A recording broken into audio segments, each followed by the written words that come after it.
Wallabies fullback Tom Wright and the All Blacks doing the haka. Although the All Blacks have made a slow start to this year's Rugby Championship, Wallabies fullback Tom Wright is wary of them ahead of Saturday's clash between the sides in Sydney. After 4 rounds of action, both Australia and New Zealand have won and lost 3 matches in this year's competition, with the Wallabies rooted to the bottom of the table with 4 points amassed so far, while the All Blacks are in 3rd position on 7 points. Meanwhile, South Africa are setting the pace at the top of the standings on 18 points, while Argentina occupies 2nd spot, 10 points adrift of the world champions.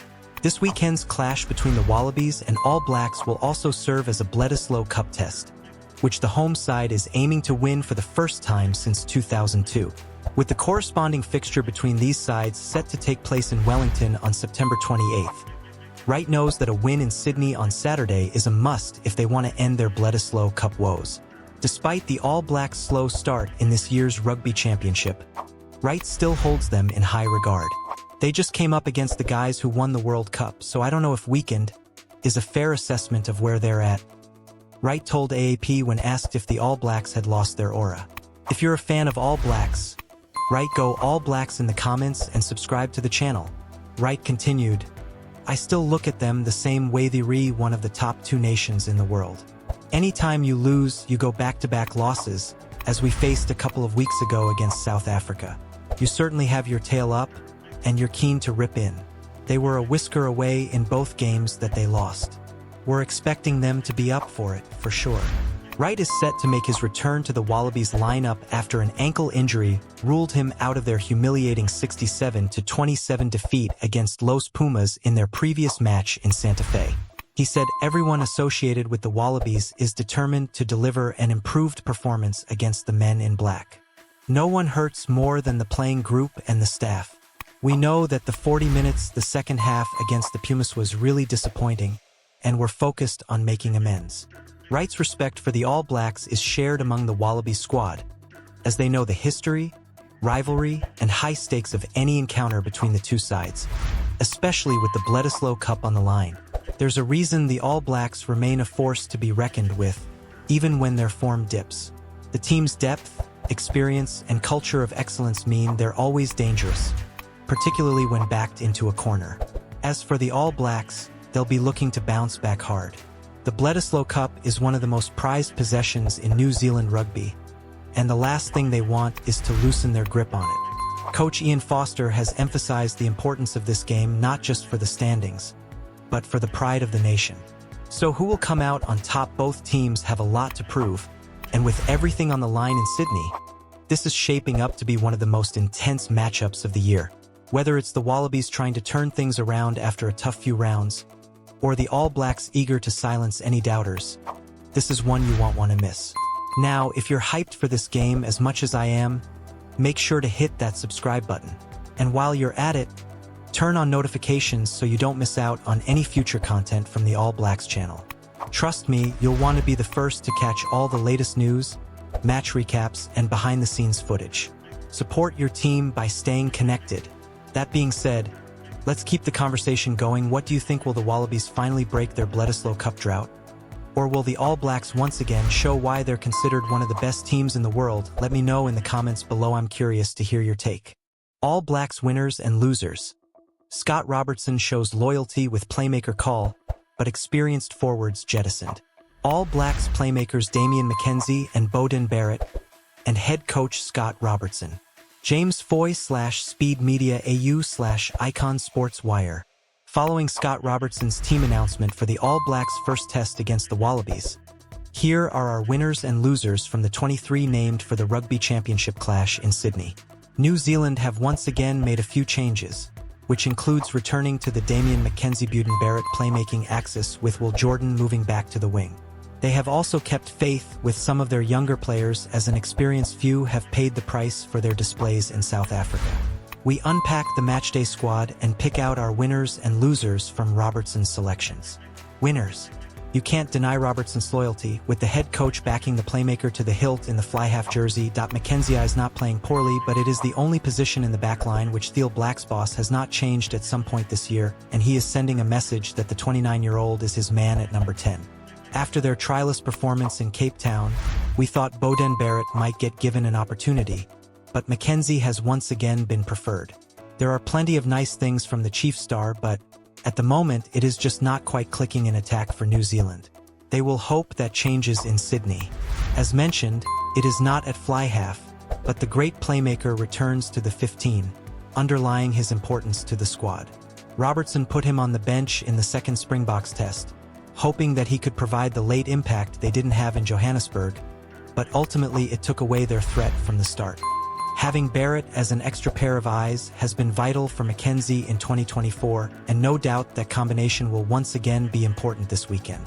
While Will Jordan wants to play at fullback, they do need to fit in that second playmaker somewhere, and it is therefore logical for the 33-year-old to come back in.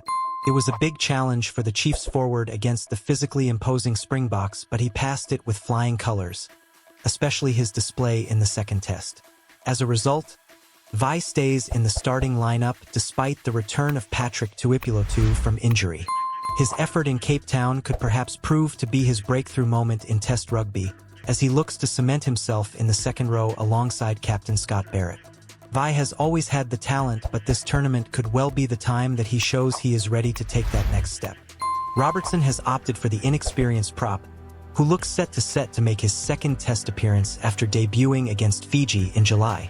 Following Fletcher Newell's injury, Tosi was the only out-and-out tight head in the wider squad, but Robertson could have easily opted for Ofa Tungafasi or Tamati Williams as options, given that both cover that position.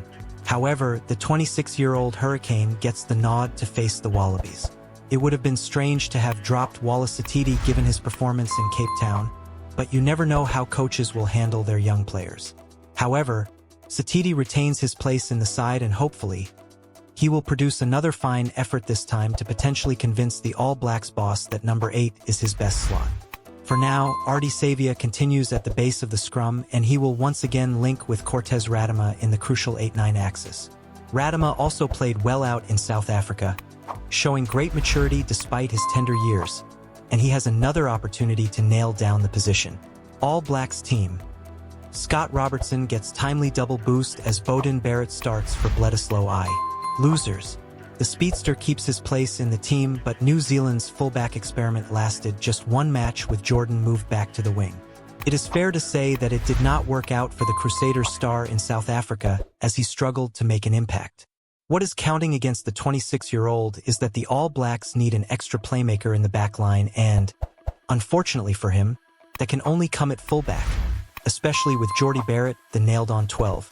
Although the younger Barrett has a nice passing and kicking game, he doesn't have the natural vision and creativity of his older brother, which is impacting Jordan's chances of taking that fullback jersey.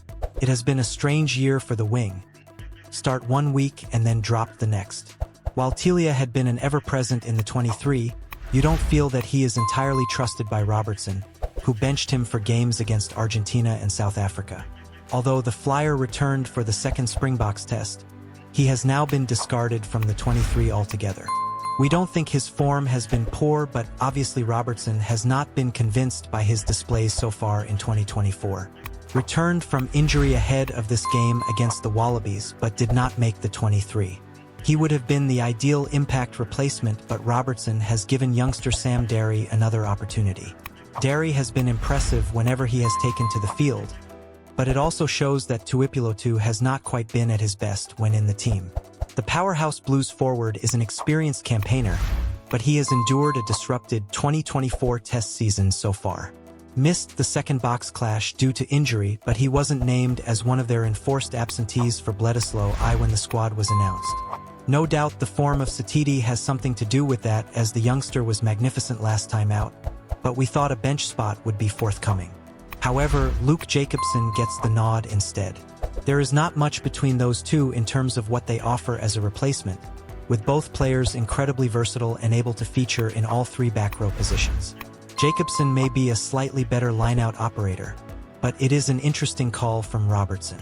Tungafasi has been the go-to loosehead off the bench, but he has paid the price for his display last time out.